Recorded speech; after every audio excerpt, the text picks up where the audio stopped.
먼저 한 가지 꼭 여쭙고 싶습니다. 당신은 사랑이라는 말 한마디에 전 재산을 걸 수 있습니까? 오래 잃은 혼자 사는 여성이 있었습니다. 평생을 아껴 모은 1억 원. 그 돈이 어느 날 흔적도 없이 사라졌습니다. 그녀는 왜 그렇게까지 믿었던 걸까요? 이 영상을 끝까지 보신다면 아마 분명히 말씀하실 겁니다. 나라도 당했겠다. 안녕하세요. 시니어의 삶과 마음을 함께하는 채널 하루의 건강입니다. 그럼 지금부터 실제로 있었던 한 여성의 이야기를 조용히 시작해 보겠습니다. 저는 오래 잃은 이정희입니다. 남편은 10년 전에 세상을 떠났고 딸은 외국에서 지냅니다. 요즘은 한 달에 한 번 문자 한 줄 오면 고마운 일이지요. 하루는 조용하게 시작해서 조용하게 끝납니다. 누군가와 한마디도 나누지 않고 해가 지는 날이 점점 익숙해지고 있습니다. 그날도 특별할 것 없는 저녁이었습니다. 식사를 마치고 휴대폰을 들여다보다가 오랜만에 친구에게서 문자가 왔습니다. 언니, 요즘 이런 거 해봐. 말동무 생긴다더라. 함께 보내온 링크 하나. 중년을 위한 소통 앱이었습니다. 처음에는 웃음이 나왔습니다. 제가 이런 걸 하게 될 줄은 몰랐거든요. 하지만 그날은 누구와든 말 한마디 나눠보고 싶은 마음이 들었습니다. 앱을 설치하고 이름과 나이, 사진 한 장을 올렸습니다. 그리고 짧은 자기소개를 적었습니다. 서울에서 혼자 지냅니다. 그냥 사람 목소리가 듣고 싶어서요. 등록을 마치고 나니 괜히 마음이 허전했습니다. 무슨 큰일을 한 것도 아닌데 오래 준비하고 나서 돌아선 느낌이었습니다. 침대에 누워도 쉽게 잠이 오지 않았습니다. 자꾸만 휴대폰이 눈에 밟혔습니다. 잠시 후 알림이 하나 떴습니다. 안녕하세요, 정희님. 프로필 글이 참 따뜻하네요. 혹시 말 한번 걸어도 될까요? 그 문장을 오래 바라보았습니다. 별말이 아닌데 오랜만에 누군가가 다가온 것 같았습니다. 조심스럽게 답장을 썼습니다. 네, 반갑습니다. 그 두 문장을 보고 또 보았습니다. 처음 주고받은 말인데 그날 밤 저는 오래도록 그 화면을 손에서 놓지 못했습니다. 그 사람은 그렇게 제 하루 속으로 들어왔습니다. 처음 메시지를 주고받은 날 이후 그 사람은 하루에 한 번씩 꼭 연락을 해왔습니다. 정희님, 오늘 하루는 어떠셨어요? 저녁은 드셨어요? 밤 공기 차네요. 감기 조심하세요. 짧은 안부였지만 그 말들이 하루의 끝을 조금 따뜻하게 만들어 주었습니다. 누군가가 나를 생각하고 있다는 느낌, 그게 얼마나 큰 위로가 되는지 그제서야 알게 되었습니다. 처음엔 경계심이 없지 않았습니다. 요즘 세상이 어떤 세상인데 낯선 사람이 이렇게 다정하다는 게 의심스럽기도 했지요. 하지만 그는 늘 조심스러웠습니다. 무례한 말도 급한 말도 요구하는 말도 하지 않았습니다. 오히려 저를 배려하려 애쓰는 태도가 느껴졌고 어느 순간부터는 그 사람의 메시지를 기다리게 되었습니다. 매일 밤 9시 그 사람에게서 전화가 옵니다. 정희님, 저예요. 혹시 지금 통화 괜찮으세요? 처음엔 목소리를 듣는 것조차 낯설었습니다. 오래전부터 말이 적어졌던 저는 누군가와 매일 말한다는 게 어색하면서도 어딘가 모르게 반가웠습니다. 그는 말이 많지 않았습니다. 무슨 일이 있었는지 묻지도 않았고 자기 이야기를 길게 늘어놓지도 않았습니다. 다만 매일 그날의 하늘이 어땠는지, 오늘 먹은 밥이 어땠는지, 공기가 얼마나 차가운지를 이야기했습니다. 저는 오늘 점심에 된장찌개를 먹었어요. 혼자 끓였는데 맛은 별로였지만 괜찮았어요. 혼자 먹는 것도 익숙해지더라고요. 그렇게 평범한 이야기를 하다 보면 저도 모르게 웃음이 나왔습니다. 아유, 그 정도면 잘하신 거예요. 혼자 된장찌개 끓인다는 게 어디 쉬운 일인가요? 그 사람은 말합니다. 정희님은 목소리가 참 따뜻하세요. 듣고 있으면 마음이 편해져요. 그 말을 들은 날 오래 잊고 지냈던 감정이 가슴 깊은 곳에서 울컥 올라왔습니다. 누군가에게 내 목소리가 위로가 된다는 말. 그런 말을 들은 게 대체 언제였을까요? 그날 이후로 저도 조금씩 마음을 열기 시작했습니다. 그러다 어느 날 밤 그 사람이 이런 말을 했습니다. 사실은요, 처음엔 저도 많이 망설였어요. 이런 앱에 등록하는 것도, 누군가에게 먼저 말을 거는 것도 저한테는 큰 용기였거든요. 그 말이 참 진심으로 들렸습니다. 혼자 오래 살아온 사람만이 할 수 있는 말이었습니다. 그 사람이 어떤 사람인지는 잘 몰랐지만 그날 이후로 그의 전화를 받지 못하는 날은 왠지 하루가 허전했습니다. 익숙해진다는 건 참 무섭습니다. 어제까지만 해도 모르던 사람인데 이제는 그 사람 목소리 없으면 밤이 잘 마무리되지 않는다는 게, 그렇게 그 사람은 조금씩 아주 천천히 제 안에 들어오고 있었습니다. 그 사람과 연락을 주고받은 지 한 달쯤 되었을 무렵이었습니다. 그날은 제 생일이었습니다. 기억하는 사람도 거의 없고 딸아이에게서 생일 축하해요라는 짧은 메시지 하나 온 게 전부였지요. 점심쯤 되었을 때 인터폰이 울렸습니다. 택배였습니다. 받을 게 없는데 싶었지만 상자는 제 이름으로 와 있었습니다. 열어보니 예쁜 보라색 스카프와 손으로 꾹꾹 눌러 쓴 편지 한 장이 들어 있었습니다. 정희 씨, 오늘이 생일이시라고 들었어요. 작은 선물이라 부끄럽지만 마음만은 진심입니다. 정희 씨를 알게 되고 나서 저도 다시 살아보고 싶다는 생각이 들었습니다. 늘 건강하시고 오늘 하루만큼은 웃으셨으면 좋겠습니다. 편지를 다 읽었을 때 저는 한참 동안 아무 말도 하지 못했습니다. 누군가가 제 생일을 기억하고 이렇게 정성스러운 마음을 보내줬다는 게 믿기지 않았습니다. 스카프를 목에 둘러봤습니다. 오랜만에 거울 앞에 서보는 느낌이었습니다. 괜히 혼자 웃음이 나왔고 그 웃음이 나도 모르게 눈물로 번졌습니다. 밤이 되자 그 사람에게서 전화가 왔습니다. 정희 씨 스카프 마음에 드셨어요? 네, 예쁘더라고요. 고맙습니다. 정말 깜짝 놀랐어요. 그 사람은 웃으며 말했습니다. 사실은 몇 번이나 고민했어요. 괜히 부담되시면 어쩌나 싶어서요. 그냥 한 번쯤 누구 생일을 챙겨보고 싶었어요. 제가 많이 잊고 살았거든요. 누군가를 생각하는 기분을요. 그 말을 듣는데 가슴 깊은 곳이 저릿했습니다. 한참을 침묵하고 나서 저도 조용히 말했습니다. 저도요. 오랜만에 누구한테 선물 받아봤어요. 그것도 이런 따뜻한 마음으로. 그날 밤 우리는 전보다 오래 통화를 했습니다. 그는 회사 이야기, 혼자 지낸 지난 시간 이야기, 누군가와 진심을 나누는 게 얼마만인지 모르겠다고 했습니다. 저도 그랬습니다. 가족과도 나누지 못했던 이야기들을 그 사람과는 참 편하게 나눌 수 있었습니다. 그날 전화를 끊기 전 그가 조용히 말했습니다. 정희 씨, 제가 요즘 하루 중 제일 기다리는 시간이 이 시간이에요. 그냥 정희 씨 목소리 들으면 마음이 편해져요. 그 말에 대답을 하지 못했습니다.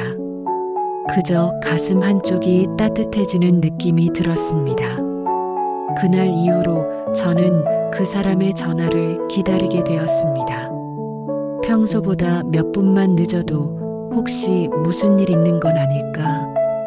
괜히 마음이 조급해지고 전화를 받고 나면 가슴이 놓이고 그렇게 그 사람은 점점 더 제 일상 깊숙이 들어왔습니다.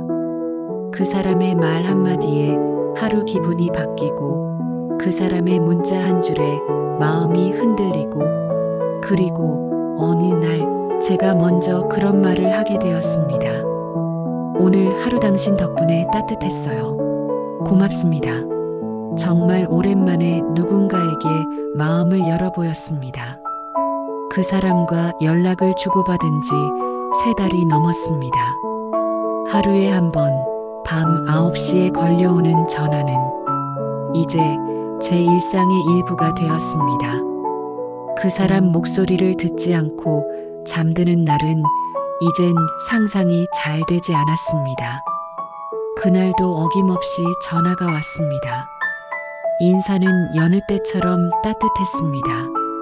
오늘 하루 어땠는지, 무슨 반찬을 먹었는지, 날씨는 어땠는지 평범한 이야기였는데 그날은 어딘가 조금 달랐습니다.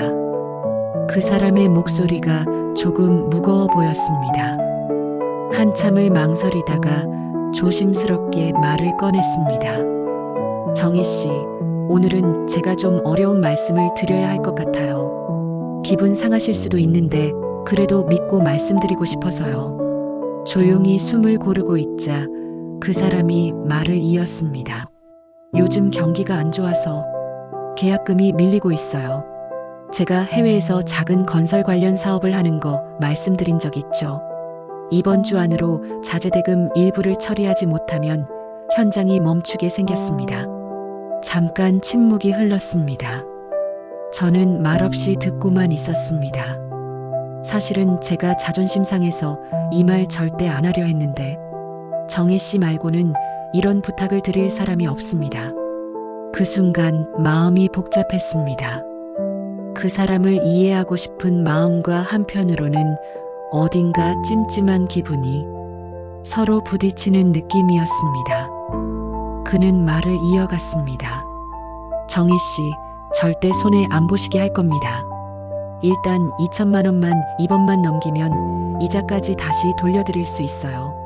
진심입니다. 목소리에는 간절함이 묻어 있었습니다. 처음 알게 된 날부터 지금까지 그는 늘 조심스러웠고 한 번도 무리한 말이나 불편한 이야기를 꺼낸 적이 없었습니다. 그래서 더 혼란스러웠습니다. 믿고 싶은 마음이 경계심을 누르고 올라왔습니다. 다음 날 하루 종일 머릿속에서 그 사람의 목소리가 맴돌았습니다. 제가 믿고 말씀드리는 거예요. 절대 실망시켜드리지 않을게요. 그날 저녁 저는 조용히 은행 앱을 켰습니다. 계좌번호를 적고 송금 버튼을 누르기 전 한참을 화면만 들여다봤습니다. 이게 잘하는 일일까? 하지만 그 사람이라면 결국 저는 2천만 원을 보냈습니다. 그리고 그 사람에게 문자 한 통을 남겼습니다. 잘 해결되셨으면 좋겠어요. 다른 건 바라지 않아요. 그냥 마음 편히 지내셨으면 좋겠어요. 그 사람은 곧바로 전화를 걸어왔습니다. 숨소리부터 떨리는 게 느껴졌습니다. 정희 씨 정말 감사합니다. 제가 꼭 보답할게요. 정말 이 은혜 절대 안 잊겠습니다. 그 말을 듣는데 괜히 눈물이 났습니다. 고맙다는 말보다 그 사람의 떨리는 목소리가 마음을 더 깊게 건드렸습니다. 그날 밤 저는 스스로에게 말했습니다. 내가 잘한 일이야. 그 사람도 나한테 마음을 열었고 나도 그 마음을 받아준 거야.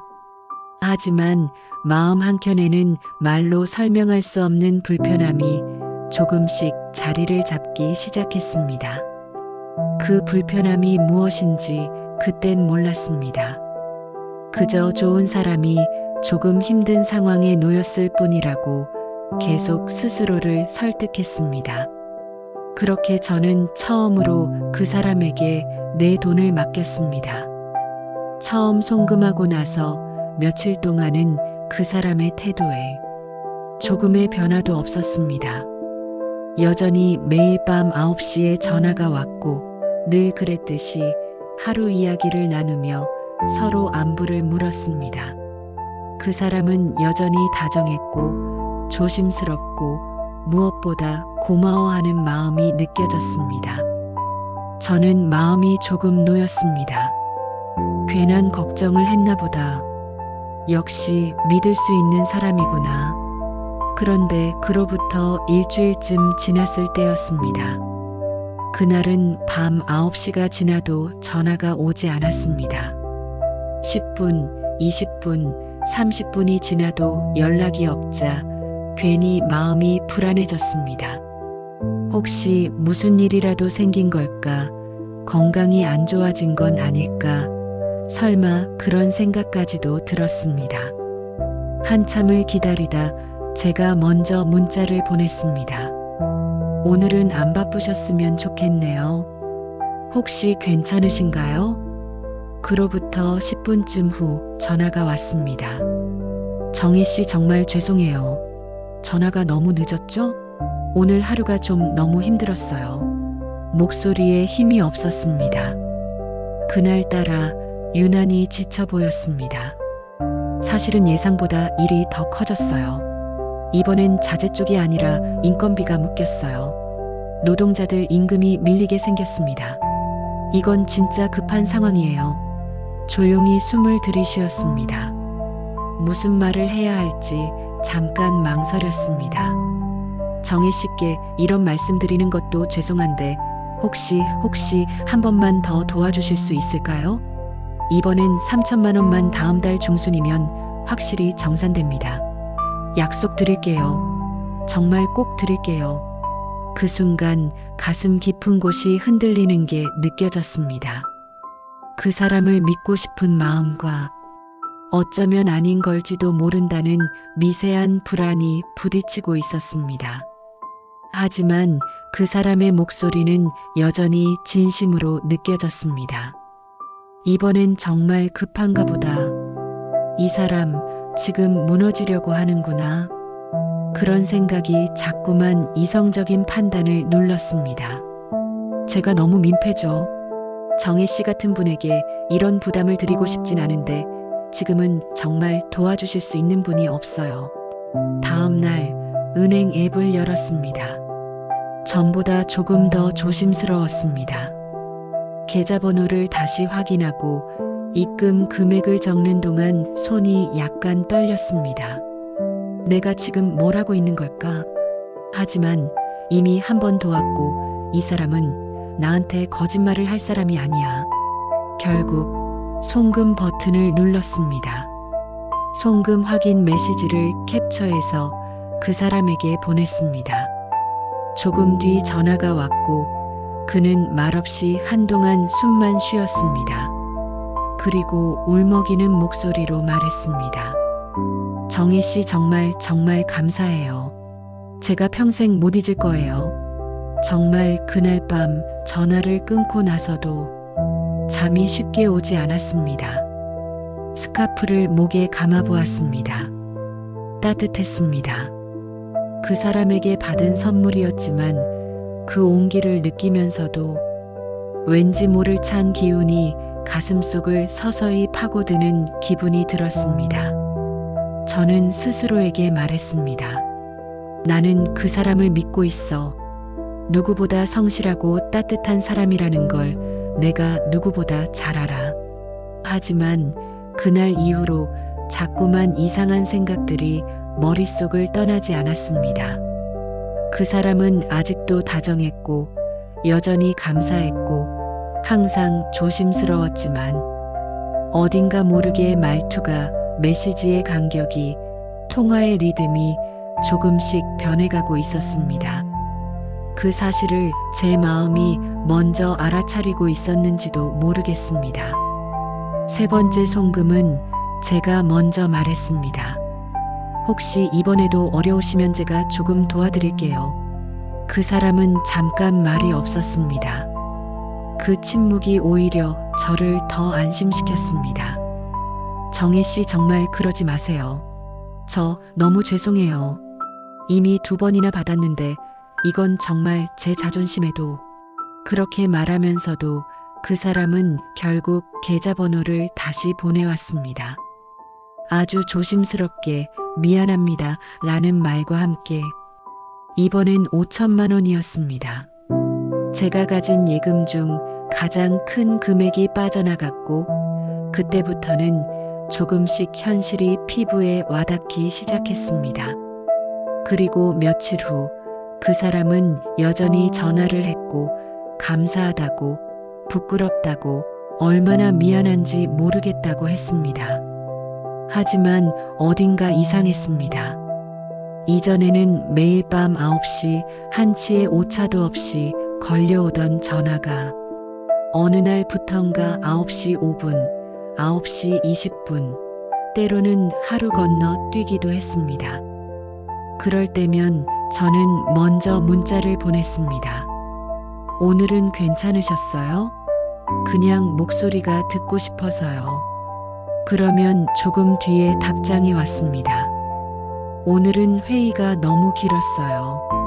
몸도 좀 안 좋고 미안합니다, 정희 씨.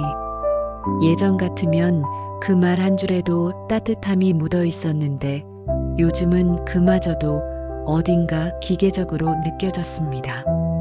목소리도 표현도 눈에 띄게 조심스러워졌습니다. 그 사람은 변하지 않았습니다. 겉으로는요. 하지만 저는 느낄 수 있었습니다. 그 사람이 어딘가 멀어지고 있다고.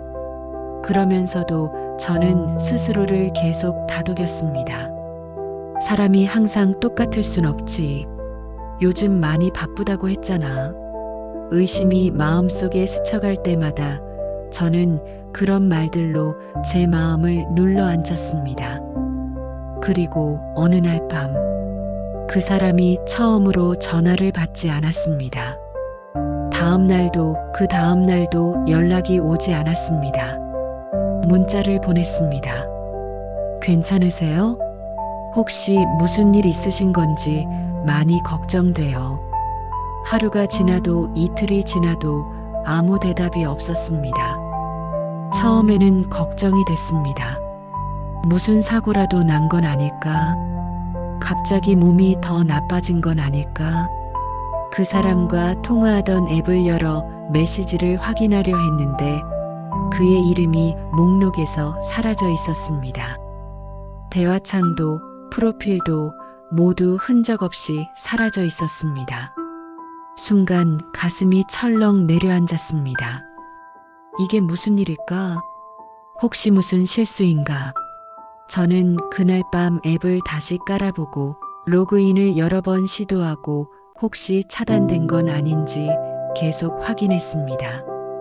그 어떤 방법으로도 그 사람을 찾을 수 없었습니다. 그제야 손이 떨리기 시작했습니다. 이상한 기운이 온몸을 훑고 지나갔습니다. 하지만 그 순간에도 제 머릿속은 이렇게 말하고 있었습니다. 아니야. 이 사람이 그럴 리 없어. 무슨 큰일이 생긴 거야. 잠깐 연락이 안 되는 거야. 그렇게 믿고 싶었습니다. 아니, 그렇게라도 믿지 않으면 도저히 견딜 수 없을 것 같았습니다. 이틀, 사흘, 나흘. 연락은 오지 않았습니다. 매일 밤 9시 습관처럼 휴대폰을 들여다보던 손이 이제는 떨리고 있었습니다. 혹시 무슨 사고라도? 전화기가 고장났나?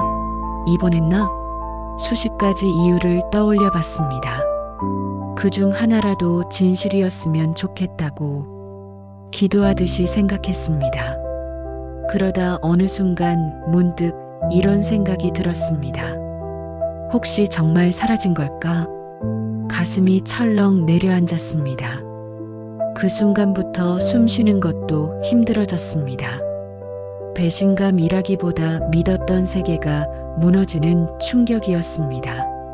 지금까지 내가 느낀 따뜻함, 전화기 너머의 목소리, 진심 같았던 말들, 그 모든 게 하나도 진짜가 아니었을지도 모른다는 생각.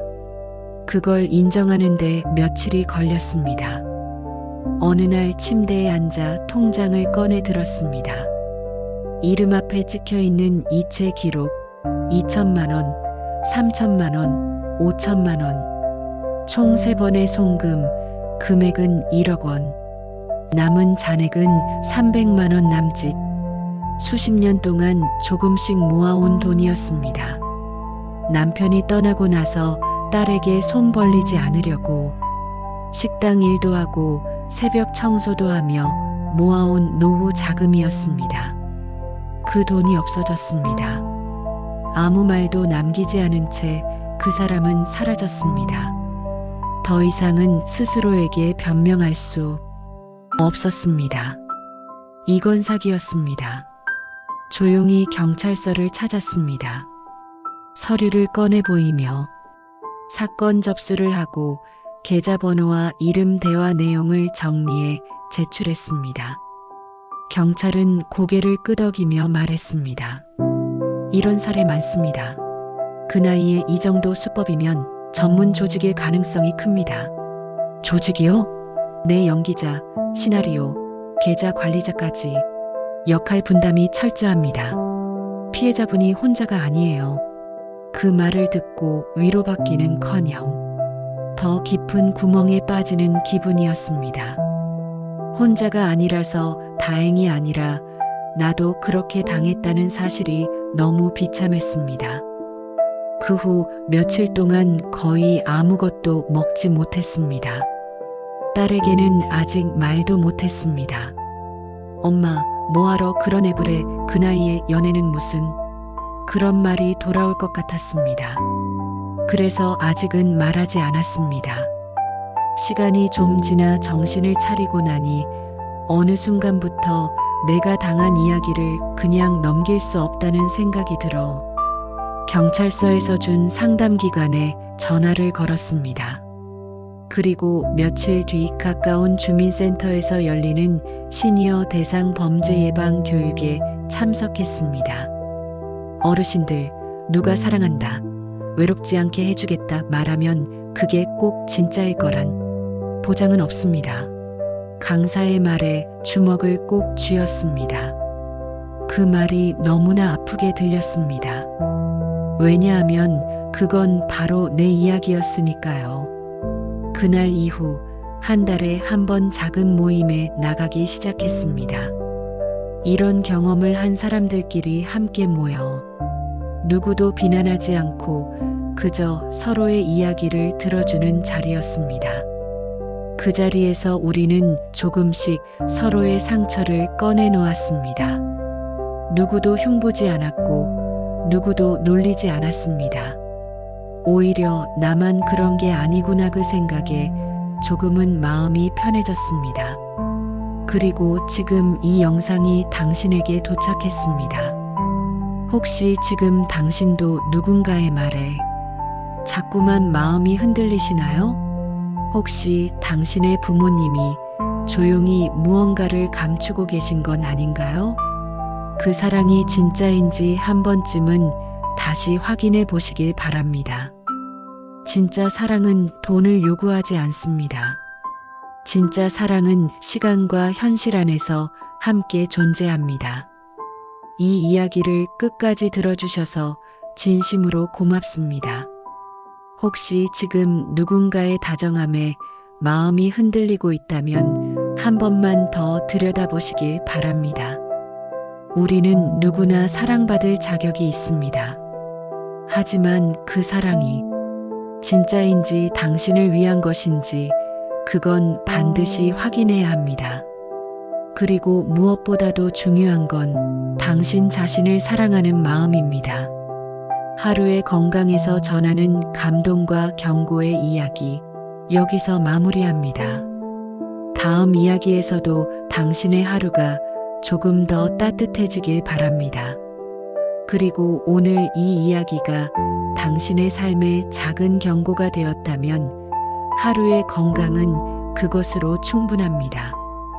구독과 좋아요는 더 많은 분들에게 이 메시지를 전할 수 있게 하는 힘입니다. 오늘 하루도 당신의 마음이 건강하길 바랍니다. 감사합니다.